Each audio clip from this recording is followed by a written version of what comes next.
Mergo iki calone tak lembarne rono. Ha iya ngono kuwi. Ngono.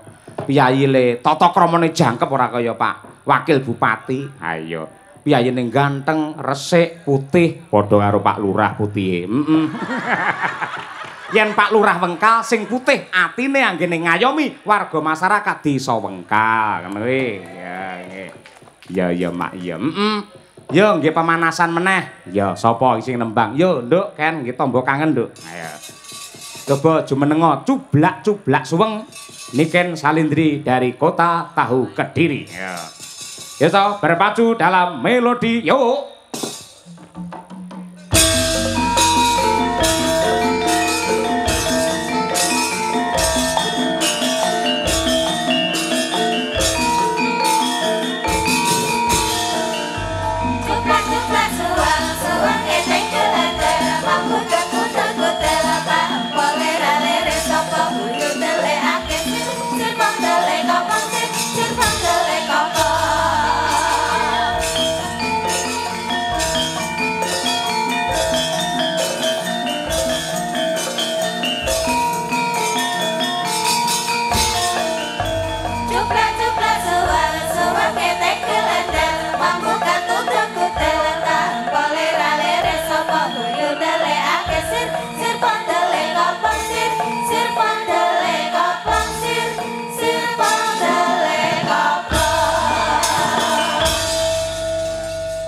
Hadir di tengah kita ya kuwi bintang dari Kediri Niken Salindri. Nggih.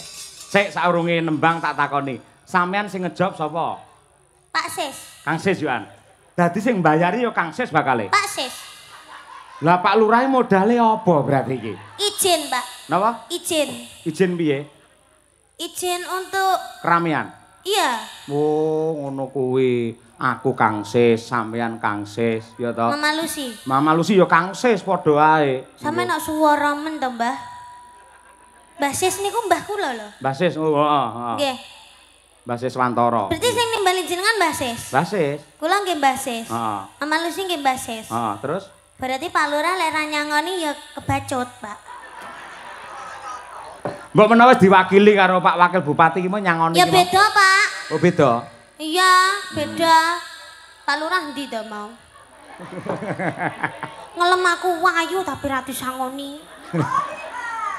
Lho, ngene jer Basuki mawa beya, sampeyan lek nembang apik, njogete becik, wis to aja kuwatir. Mengko mesti diwakili karo Yu Nyamini, kuwi bojone Kang Sis yoan sing bakale paring tali asih marang panjenengan. Nggih, lek niku pasti. Nggih. Niku Mbah Sis sing lenggahe teng sebelahe Bu Lurah niku Mbah Huti Sis. Oh iya. Nggih. Nggih. Ya gandeng sing mirsani wis ngenteni sampeyan kabeh. Ya salam-salam kagem sedaya para lenggah Nduk Niken Salindri. Iki acarane napa, Pak? Hah? Sunatan. Sunatane sinten? Sunatane Pak Lurah. Ya putrane mau genal jelentrehke Muhammad Wisanggeni. Lho. Tapi kok sing nimbali Mbah Sis? Lho, mergane Mbah Sis kuwi wis ndaku putra Pak Lurah Wengkal dadi putrane. Dadi sing dihitanke iki padha karo putune Mbah Sis. Ngoten. Heeh. Terus sing dihitanke iki ponakane Pak Wakil Bupati, ngono kuwi. Pokoke piye carane kabeh iso dadi dulur ngono lho, Nduk. Oh iya. Ya didoakan semoga buat Mas Wisanggeni semoga menjadi anak yang soleh, berbakti kepada kedua orang tua, sehat selalu panjang umurnya, tercapai cita-citanya, dan kagem Pak Lurah kalian Bu Lurah matur sembah nuwun sanget. Mugi-mugi sehat selalu panjang umurnya, kathah rezekine. Awet lek ngomong anak putune kalih Mbah Sis kalian Uti, terima kasih banyak. Sudah Pak. Sampun nggih. Lho penontone urung didongakne penontone. Ya, terima kasih buat para penonton yang sudah hadir di sini maupun yang lihat di live streaming. Karena sudah menonton Niken beserta Pak Cahyo Kuntadi Sarombonge, mugi-mugi tansah pinaringan sehat selalu panjang umur rezeki ingkang Kusik. Pak Cahyo Kuntadi sak rombongan, sak rombonge ya bakul soto ngono apa piye? Sama aja. Oh beda. Sak rombonge tegese nggawa rombong rene, lek sak rombongan tegese kancane akeh. Ngono lho, Nduk. Ya, sak rombongan mugi-mugi jenengan sedaya tansah pinaringan rezeki ingkang kathah barokah Allahumma. Amin. Mugi-mugi tansah pinaringan seger kuarasan panjang umur Allahumma. Mugi-mugi sageta munggah kaji Allahumma. Amin. Mugi-mugi sageta nanggap niken salindri. Amin. Ah ya wis laris kaya ngono sik kurang tanggapan sampean nggih ora nggih. Lek kanggone piyayi ulang tahun lek mengucapkan piye, Nduk? Ulang tahun. Kalau ulang tahun ya happy birthday, semoga panjang umur sehat selalu, semoga panjang umur sehat selalu. Nggih, selamat ulang tahun ya. Iya. Nah, selamat ulang tahun. Kanggone wong nikah selamate piye ucapane? Sakinah mawaddah warahmah. Wah iya, selamat menempuh hidup Itu baru. baru. Lek kanggo cah sing disunat nih, selamate piye? Selamat menikmati. Terus? Selamat menikmati. Itu kalau dikitan itu bentuknya gimana, Pak? Wah. Itunya kok bisa dikitan itu gimana? Istilah dikitan ki diislamke ya.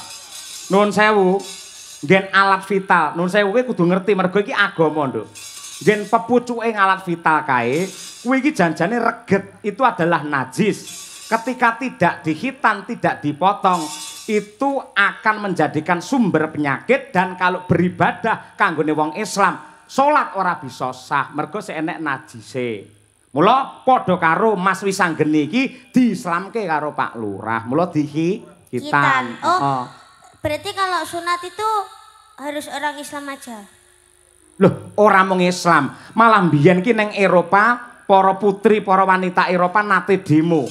Nuntut supaya mbuh agamane apa, piyai kakung kudu khitan. Pamrih apa? Men ora ana penyakit sing ana alat vital kuwi mau. Oh, gitu. Berarti menyelamatkan ya, Pak, dikitan itu. Menyelamatkan dan juga mengenakkan, Nduk. Piye lek ngomong ya iki? Berarti kalau seumpama kan udah dikitan. Sekarang dikitan Mas Wisanggeni ya, Pak. Terus jelek pamene enek regetane berarti ya dikitane. Lah lek angger reget dikitan ya entekno Nduk suwi-suwi. Dadi rasa jenengan enek regetane terus di sunat. Wah, piye ya lek nerangne. Ngene Nduk, iki lho ya. Wis ngene ya. Bentuke ya ngono kuwi, Pak. Iki agama lho iki ilmu lho iki. Iki dadi ngene iki ya. Berarti pucuke ijo. Apa? Pucuke ijo. Heeh, mergo bar digedhuk ning tembok sing rupane ijo ngono. Kok sik tak terangne. Iki pamane ya. Lah iki sing dikitan iki, dipotong des iki akhirnya kan ilang. Lah iki ngene. Lah ngene iki kaya anu lho, kaya helm lho Nduk malian. Lah iki wis ilang. Iki sing reget iki. Upamane iki pamane go reget kena banyu, kena apa wedi apa kena apa, iki dikumbah wis resik. Oh. Nah, ngene iki sing dadi sumbere virus iki sing iki ya. Mula iki kudu disingkirke adoh. Nah, akhirnya dadi resik, ling ibadah iso sah 100%. Oh, kalau boleh tahu Mas Wisanggeni itu kelas berapa, Pak? Lah nyuwun prisa karo Pak Lurah. Kelas pinten, Bu? Kelas 5 SD. Nah. Sudah berani dikitan. Kenapa kok gak kelas 1 SMA aja, Pak, dikitannya? Lek kelas 1 utawa kelas 2 SMA, engko lek ngitan iki ulete ra umum. Dadi semono kuwi wis pas, ngono kuwi. Kayak adikmu Brahma kae ya kelas 5, si rambu rangkung, kae si rambune ya kelas 5, ngono kuwi. Oh, rangkung mboten to, Pak? Lho cara anu enek lho, kitan sing putri iki ana lho, Nduk. Diketok napa nih? Alah mbuh aku mumet dhewe to nyauri awakmu susu. Lah intine ngono kuwi dislamake. Ha mula kuwi pepucuke ngalafita sing diketoki jenenge kulup. Mula nang nggen wayang sosok he kulup maju lungguhmu. Piye kabarmu kulup? Kulup kuwi mesti anak utawa putu sing lanang. Nah ngono kuwi. Kulup kuwi pepucuke ngalafita kuwi mau. Oh. Lek wedok ora kulup. kulupan. Ayo ngono kuwi. Paham? Kulupan. Iya. Paham. Ayo. Wis to susu lak ngerti dhewe sok nduk kowe. Wis ngerti-ngerti bakale. Iya, ngono kuwi. Wong kabeh ya nglakoni, kabeh ya bakale ngayahi bangsa kaya ngono kuwi.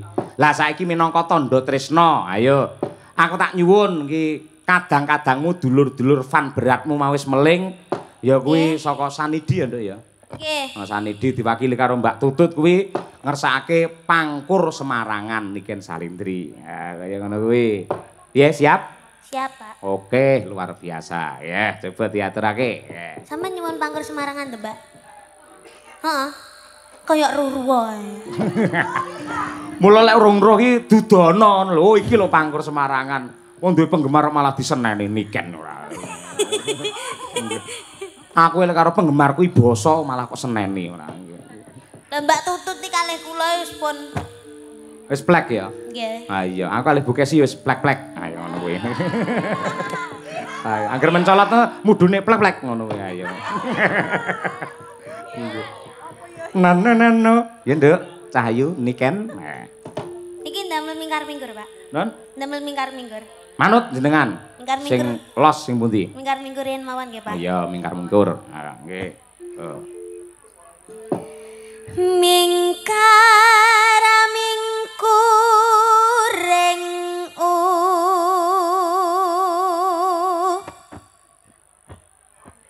kara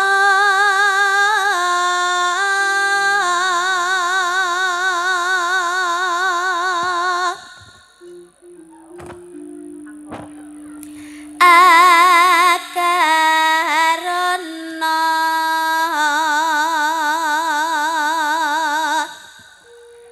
karenan marati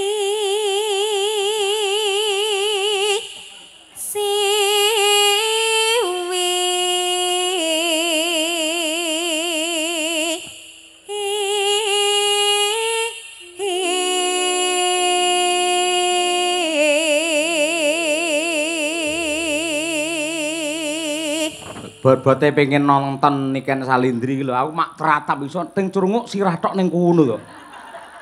Masya Allah, mak kowe iki anci-anci apa nduk ning kono?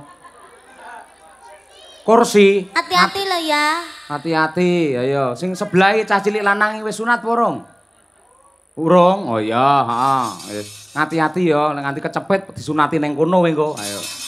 Iki ibuke ya ning kono masalah ki sing wedok. Iya. Nonton wayang iso ting crunguk ning kono ae.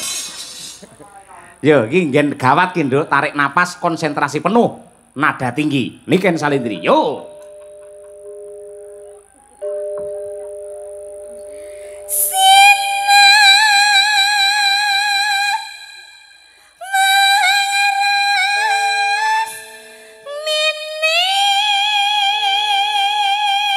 Alon-alon, Nduk.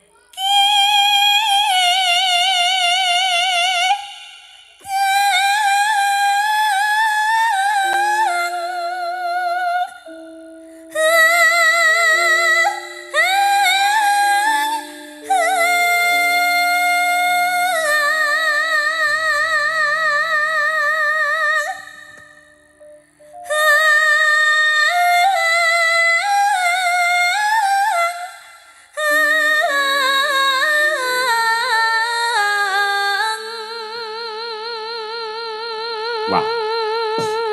Nada semono kuat wis kaya mboke wisan. Yo tepuk tangan untuk Niken Salindri. Wah. Mura ya kondang larang ya semono ya kuat lho bocah ora. Eloke nganti kaya ngono. Ha iya. Wis sok lek sampean bayen sok lek duwe putra nduk ora bakal kuwatir. Rasane ya ngono kuwi. Upamane arep nglairke anggere sampean wis pangkur Semarangan, engko lair dhewe wisan. Ayo. Heeh. Terus deh.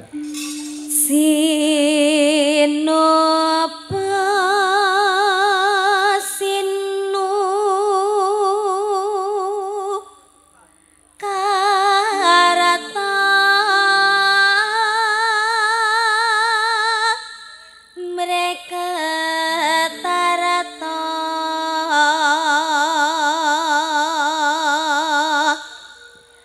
pakartine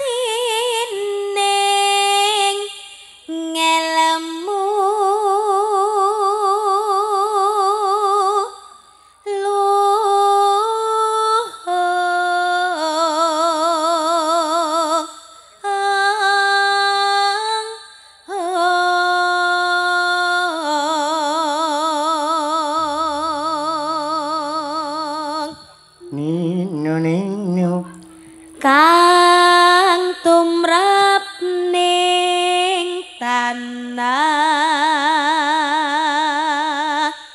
Jawa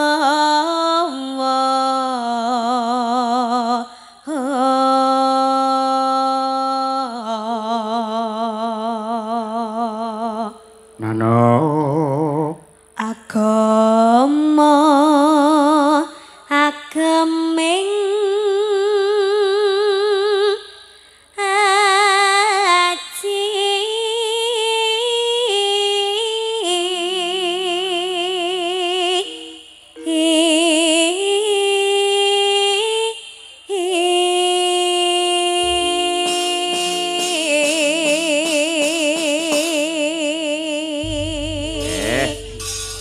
luar biasa ya. Ya Nduk, kelangenane bapakmu aturno nggih tamba kangen luwih dhisik. Nggih, Pak. Ayang-ayang ya Nduk ya. Nggih. Oke, sing nembang sampean walah temenanan. Nganti kaya bledek. Ya nggih. Yo, ayang-ayang bersama Niken Salindri. Ya, yuk. Oke.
Lurah Wengkal Rejoso tansah bagya mulya salamiyo.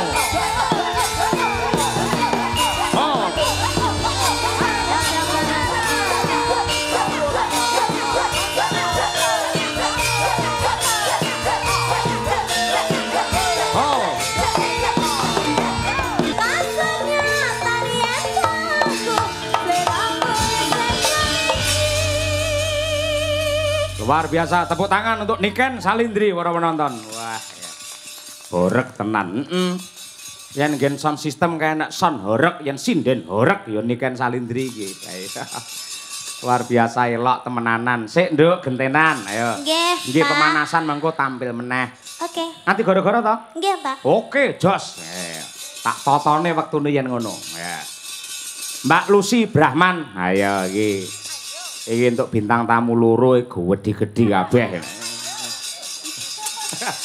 Mboten. Sampai ini penggalih tentrem menapa piye to Mbak Lucy kok iso awake kaya ora suda-suda. Kula niku nggih suda sakjane tapi namung setengah on. Lek lumrahe tiyang lek umpama stres niku lak mboten doyan mangan. Lah kula niku lek stres napa mawon kula pangan. Saestu. Wah. Luar biasa. Sami kali Bu Kesi ngoten. Anggere Ramadan nika nggih. Poso to nika? Poso. Wah, bobote suda 3 kilo. Alhamdulillah. Bodho lak panganan tok. Mundak 7 kilo. Sami niku kanca kula plek dadi ngertos niku. Ngerti. Nggih. Yo berdiri. Siap. None